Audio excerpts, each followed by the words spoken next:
Hmm.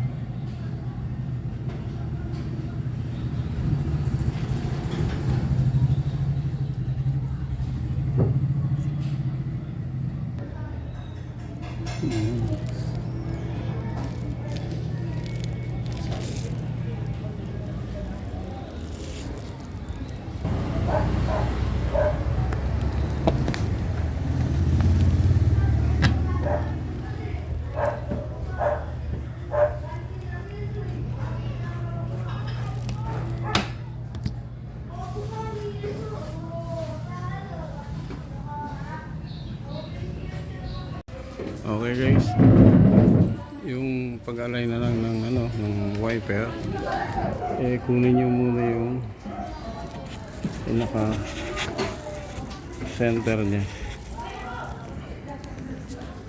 Tapos muna to.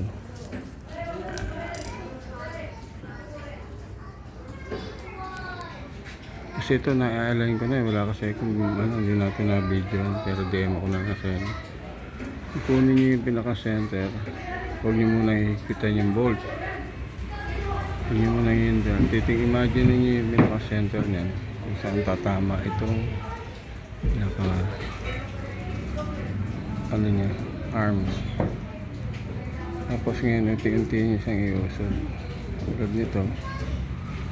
Pag nasa dulo na, saka nyo siya biglang patayin. Ayan, tapos ulit-ulit, tandaan nyo yung sa pinakamalapit na tatamaan na kanto. Ayun, ayun, saka nyo siya ibaba kung tama na yung sentro. Ayan, wala na siyang tatamaan. Yung pinakamalapit na madaling tatamaan, doon nyo siya i-align.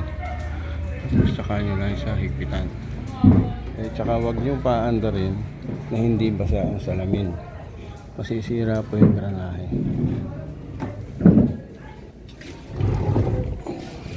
Kaya kailangan basahin nyo muna yan. Paano siya ngayon i-on. Tingnan nyo kung tama na yung alignment. Ayan, yun, dulot-dulo. Yun, yan ang pinaka center na yan. Pinaka okay, sana may maitulog.